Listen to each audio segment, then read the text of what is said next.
अस्सलाम वालेकुम, माहा Sarfaraz here from the platform of study river academy. आज हम अपनी जीके सीरीज़ का लेक्चर नंबर 8 स्टार्ट करने जा रहे हैं। मैं आप लोगों के साथ नॉर्थ अमेरिका की कंट्रीज़ को डिस्कस कर रही थी। तो पिछली वीडियोस के अंदर जो हमने डिस्कस कर लिया है, मैं आप लोगों के साथ एक दफ़ा से उसकी लिस्ट बता देती हूँ। उसमें से 3 कंट्रीज़ जो हमने डिस्कस की थी वो थी नॉर्थ अमेरिका की, एक थी यूनाइटेड स्टेट्स ऑफ अमेरिका, उसके अलावा कनाडा और तीसरे नंबर पर मैक्सिको। और इसके अलावा 2 और हमने आइलैंड कंट्रीज़ को डिस्कस किया था, उसमें से एक था ग्रीनलैंड और दूसरा क्यूबा। तो मैंने पिछली वीडियो के अंदर आप लोगों के साथ एक नॉर्थ अमेरिका का सिंपल सा मैप आप लोगों को दिखाया था। उस मैप के अंदर मैंने बताया था कि जो नॉर्थ अमेरिका की बिल्कुल साउदर्न मोस्ट साइड होती है, वहाँ पर कुछ कंट्रीज़ हैं, 7 कंट्रीज़ हैं, उनको हम मिलाकर सेंट्रल अमेरिका कहते हैं। ठीक हो गया। फिर उसके अलावा मैंने आप लोगों को ये भी बताया था कि नॉर्थ अमेरिका की वो साइड जो अटलांटिक ओशन के साथ टच कर रही है, वहाँ पर एक कैरिबियन सी है और कैरिबियन सी के अंदर बहुत ज़्यादा आइलैंड कंट्रीज़ हैं। ठीक हो गया। तो आज हम ये करते हैं कि नॉर्थ अमेरिका की जो सेंट्रल कंट्रीज़ हैं उनसे रिलेटेड और जो कैरिबियन सी के अंदर आइलैंड कंट्रीज से रिलेटेड हमसे क्वेश्चन पूछे जाते हैं पेपर के अंदर, हम उनको डिस्कस करेंगे। ठीक हो गया।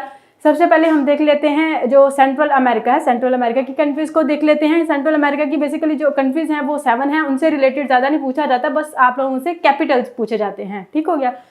तो हम देख लेते हैं सेंट्रल अमेरिका की 7 कंट्रीज़ हैं। मैं इसके एक दफ़ा कैपिटल्स आप लोगों को बता देती हूँ, लिखे भी हुए हैं, एक दफ़ा से इसको प्रोनाउंस कर देती हूँ। ब्लिज़ का है बल्मोपान और ग्वाटेमाला का है ग्वाटेमाला सिटी। और फिर उसके बाद है होंडुरस का है तेगुसिगल्पा।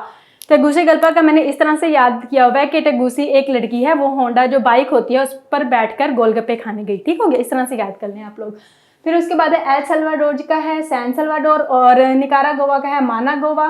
और मानागुआ का मैंने इस तरह से याद किया था, जो मैना है उसने गोवा में जाकर निकाह किया।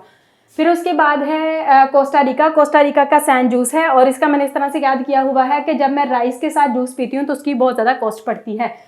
तो पनामा का बहुत ही आसान, पनामा सिटी।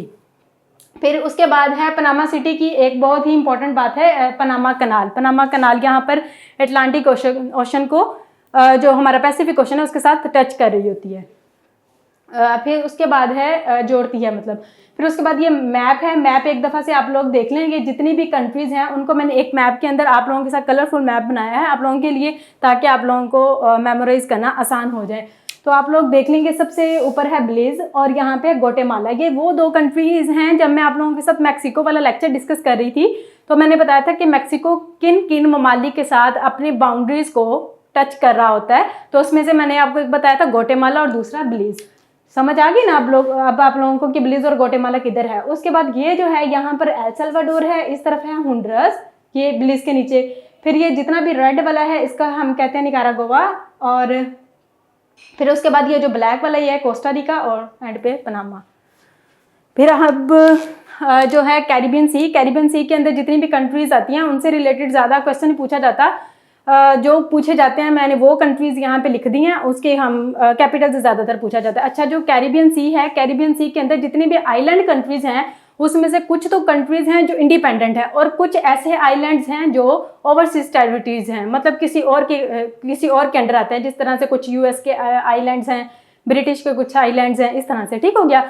तो हमसे हमारे इधर पाकिस्तान के अंदर एफपीएससी और पीपीएससी के अंदर ज़्यादातर ये कैरिबियन सी के अंदर आइलैंड्स के कैरिबियन सी के जिन आइलैंड्स के कैपिटल्स हमसे पूछे जाते हैं वो मैंने यहाँ पर लिख दी हैं। आप लोगों को एक दफ़ा बता देती हूँ। क्यूबा का तो मैंने आप लोगों से पहले ही डिस्कस किया हुआ है और मैंने आप लोगों को ये भी बताया था, it is the largest island in Caribbean Sea, Cuba. फिर उसके बाद है हेटी का है पोर्टो प्रिंस और डोमिनिकन रिपब्लिक का है सैंतो डोमिनिगो और बहामास का है नसाउ, जमाइका का है किंगस्टन और फिर उसके बाद है बर्बाडोस का है ब्रिजटाउन। फिर उसके बाद मैं आप लोगों से डिस्कस करना है वेस्ट इंडीज़। वेस्ट इंडीज़ आप लोगों को पता है, कभी आप लोगों ने सोचा कि यह एक कंट्री है? वेस्ट इंडीज़ जो है एक कंट्री नहीं है, ये एक ग्रुप ऑफ आइलैंड्स हैं जो कैरिबियन सी के अंदर पाए जाते हैं। आसान मैं आप लोगों को फिर एक दफ़ा से बता देती हूँ आसान करके, ये है कि कैरिबियन सी के अंदर जो आइलैंड्स पाए जाते हैं उनको हम मिलाकर कहते हैं वेस्ट इंडीज़। ये जो क्रिकेट की वेस्ट इंडीज़ टीम बनती है वेस्ट इंडीज़ की, ये भी उनसे क्रिकेट प्लेयर्स लेकर फिर वेस्ट इंडीज़ की टीम बनती है। ठीक हो गया। अब जो वेस्ट इंडीज़ है, या फिर आप लोग ये कह सकते हैं कि कैरिबियन सी के जो आइलैंड्स हैं, ठीक हो गया, उनको 3 मेजर ग्रुप्स के अंदर डिवाइड किया जाता है हमारी आसानी के लिए। उसमें से एक को हम कहते हैं ग्रेटर एंटिलीज, ये आप लोगों ने अक्सर पीपीएससी के पेपर जो पास है उसमें सुना होगा, और दूसरा है लेसर एंटिलीज, और तीसरा है ल्यूकायन आर्कीपेलागो। अच्छा, ग्रेटर एंटिलीज का ये क्वेश्चन पूछा जाता है कि क्यूबा जो है वो ग्रेटर एंटिलीज में आता है या फिर लेसर एंटिलीज में, तो क्यूबा जो है वो ग्रेटर एंटिलीज में आता है। फिर उसके बाद है क्यूबन जो कैरिबियन सी कंट्रीज़ के अंदर जो आइलैंड्स आते हैं उनका मैंने छोटा सा मैप बना दिया, वो सिर्फ रफ सा आप लोग देख लें। अगर आप लोगों ने इसको ज़्यादा डेप्थ में जाना चाह रहे हैं तो आप लोग इसको गूगल मैप पे जाकर सर्च कर सकते हैं। सबसे पहले ये है कि ये यहाँ पे क्यूबा है कैरिबियन सी के अंदर, नीचे है जमाइका, और ये है डोमिनिकन रिपब्लिक, और ये है हेटी, और ऊपर आते हैं बहामास, और नीचे यहाँ पे पोर्टो रिको आता है। यहाँ पे और भी बहुत सारे आइलैंड्स होते हैं, इसके अलावा भी ये सारा कैरिबियन सी है। ठीक हो गया। और इम्पोर्टेंट पर्सनालिटी ये वेस्ट इंडीज से रिलेटेड एक है यूसेन बोल्ट, ये जमाइका से बिलोंग करते हैं, और इनको fastest man of the world का टाइटल भी मिला हुआ है। ठीक हो गया। मैं थोड़ा साइड पे हो जाती हूँ, आप लोग इसका काइंडली स्क्रीनशॉट ले लें।